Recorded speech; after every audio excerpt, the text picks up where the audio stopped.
পাথারকান্দির আসিমগঞ্জ জিপিতে সংগঠিত পাহাড় প্রমাণ দুর্নীতির তদন্তে মাঠে নামল সিএম ভিজিল্যান্স টিম। নমস্কার, নিউজ প্রাইম 7 এই মুহূর্তের সংবাদের সাথে রয়েছি আমি প্রিয়া। করিমগঞ্জের পাথারকান্দি সমষ্টির আসিমগঞ্জ জিপিতে সংগঠিত পাহাড় প্রমাণ দুর্নীতির তদন্তে এবার মাঠে নামল সিএম ভিজিল্যান্স টিম। উক্ত জিপিতে বিভিন্ন সরকারি প্রকল্পের ৯/৬-এর পাশাপাশি ৯০টি প্রধানমন্ত্রী আবাস যোজনার টাকা হাফিসের অভিযোগ উঠেছে। উক্ত তদন্তে জিপি কর্তৃপক্ষ ফাঁসাদে পড়বেন বলে আশঙ্কা করা হচ্ছে। উল্লেখ্য যে উল্লেখিত জিপির নানা দুর্নীতি নিয়ে ইতিমধ্যে একাধিক অভিযোগ জমা পড়েছে রাজ্য সরকারের সংশ্লিষ্ট দপ্তরে। এতে বৃহস্পতিবার তদন্তে নামে বিশেষ দলটি। এদিন অভিযোগকারীদের সঙ্গে নিয়ে তদন্তকারী দলের কর্মীরা সরজমিনে সমূহ অভিযোগ খতিয়ে দেখে বিষয় প্রকাশ করেন।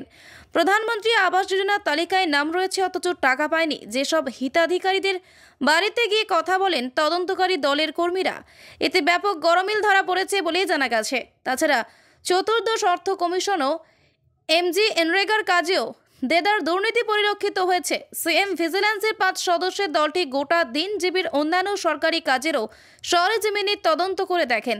সিএম ভিজিল্যান্সের এহেন অভিযানে সন্তোষ প্রকাশ করেছেন এলাকার সচেতন মহল।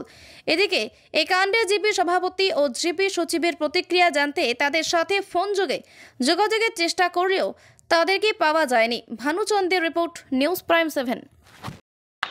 আমি গত 28 সেপ্টেম্বর আর 7 সেপ্টেম্বর মানে পিএনআরডি ডিপার্টমেন্টর গুয়াহাটি কমিশনার অফিসে কমপ্লেন করেছিলাম আসিমগঞ্জ জিপির প্রধানমন্ত্রী আবাস যোজনার ব্যাপারে। প্রায় 90টি গড় কেলেঙ্কারি করা হয়েছে আসিমগঞ্জ জিপিতে প্রধানমন্ত্রী আবাস যোজনা আর 14 ফাইন্যান্স প্রায় 1.5 কোটি টাকা। সেই কমপ্লেনের ভিত্তিতে আজকে গুয়াহাটি থেকে বিভাগীয় কর্তৃপক্ষরা আসছে ফিল্ডে আসিমগঞ্জ জিপিতে। আপনারা দেখতে পাচ্ছেন কোন কোন ওয়ার্ডে মানে 9 নম্বর ওয়ার্ড আসিমগঞ্জ জিপির, 10 নম্বর ওয়ার্ড, বর্তমানে আছে 7 নম্বর ওয়ার্ড, 8 নম্বর ওয়ার্ড। ওরা তদন্ত করেছে। কি কি কাজের উপর তদন্ত করেছে? 14 ফাইন্যান্স কমিশনের কাজের উপরে তদন্ত করেছে আর প্রধানমন্ত্রী আবাস যোজনার কমপ্লেনের উপরে তদন্ত করেছে।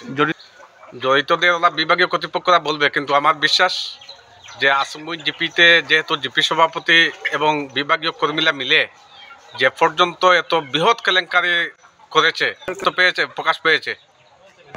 জিপি সভাপতির নাম হইল সাদউদ্দিন আর তৎকালীন জিপির ইনচার্জ সেক্রেটারি রাজেশ কান্তি দাস।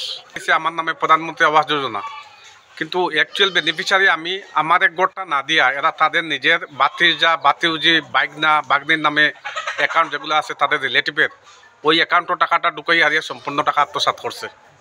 এবং কিছু অ্যাকচুয়াল জেনুইন বেনিফিশিয়ারি আছে যেটা আপনার একটু আগে দেখতে পাইছেন দুইটা, একটা কৈতরজান বিবি আর একটা জয়নাল উদ্দিন। মানে এগুলা 2 নম্বরই অ্যাকাউন্ট দিয়েছিল। 2 নম্বরই অ্যাকাউন্ট দেওয়ার পরে তারা রেজিস্ট্রেশন করছে, অফিস রেকর্ড মেনটেন করছে, স্যাংশনিং হয়ে গেছে ব্লক থেকে হারিয়া গড়গুলা। কিন্তু কমপ্লেন করার পরে তারা এই জেনুইন বেনিফিশিয়ারি এরারে পাক্কা হাউস কইয়া তারা রিপোর্ট দিয়া এরা টাকাটা যে ফার্স্ট ইনস্টলমেন্ট আত্মসাৎ করছে আর বাকি টাকাটা এরা বেনিফিশিয়ারি না পাইয়া তারা পাক্কা হাউস বইয়া রিপোর্ট দিতেছে।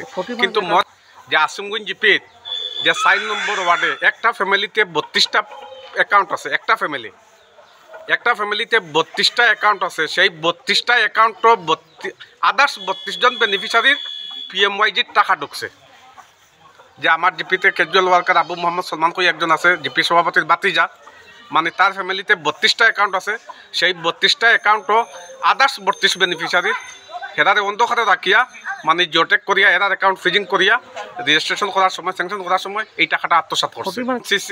গার্ড ওয়াল আছে, বাউন্ডারি ওয়াল আছে, বিভিন্ন মসজিদের মানে গ্রেভয়ার্ডের বা শ্মশান ঘাটের মন্দিরের, এগুলা অনেক স্কিম আছে। আপনারা নিশ্চয় ফিল্ডও দেখতে পাইছেন, অনেকটা মানে ইনকোয়ারি হয়েছে, আপনারা সম্মুখে মানে বিভাগীয় কর্মীরা ইনকোয়ারি করছে। জি আব্দুল বাসিত।